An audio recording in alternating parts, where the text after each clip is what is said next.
Sheila Rae the Brave by Kevin Henkes. For Gretchen. Sheila Rae wasn't afraid of anything.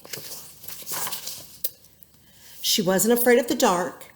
She says, "Are you sleeping, Sheila Rae?"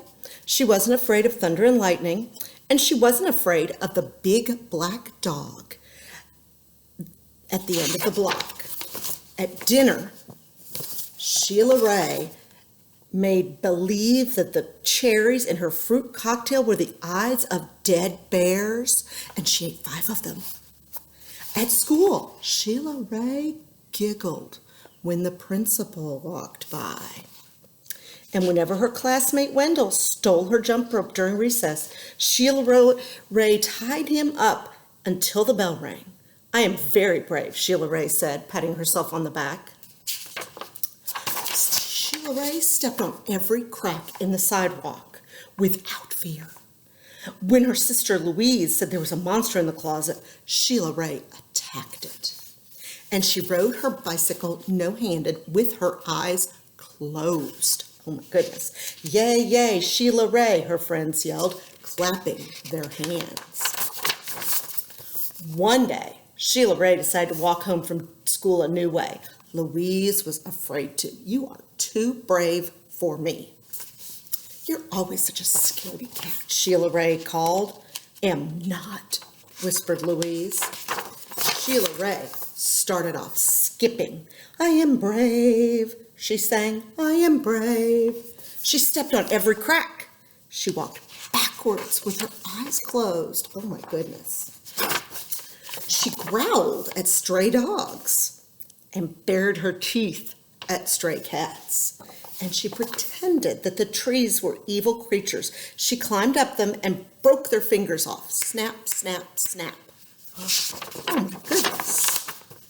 Sheila Rae walked and walked. She turned corners. She crossed streets. Suddenly, it occurred to Sheila Rae that nothing looked familiar. Sheila Rae heard frightening noises.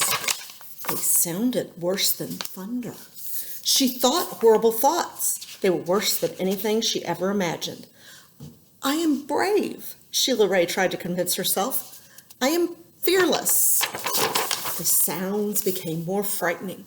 The thoughts became more horrible. Sheila Rae sat down on a rock and cried. "Help," she sniffed. She thought of her mother and her father and Louise. "Mother, Father, Louise," she cried. "Here I am," a voice said. "Louise!" Sheila Rae hugged her sister. "We're lost," Sheila Rae said. "No, we're not," said Louise. "I know the way home. Follow me." Louise stepped on every crack. She walked backwards with her eyes closed. She growled at stray dogs and bared her teeth at stray cats. Oh my goodness, Louise. And she pretended that the trees were evil creatures. She jumped up and broke their fingers off. Snap, snap, snap. Sheila Rae walked quietly behind her. They walked and walked. They crossed streets. They turned corners. Soon, their house could be seen between the trees. Sheila Rae grabbed Louise and dashed up the street. When they reached their own yard and the gate was closed behind them, Sheila Rae said, "Louise, you are brave. You are fearless." "We both are," Louise said. And they walked backwards into the house with their eyes closed. So everybody can be brave. So I hope you enjoyed it. I hope you have a good night. And I will see you soon. Bye-bye.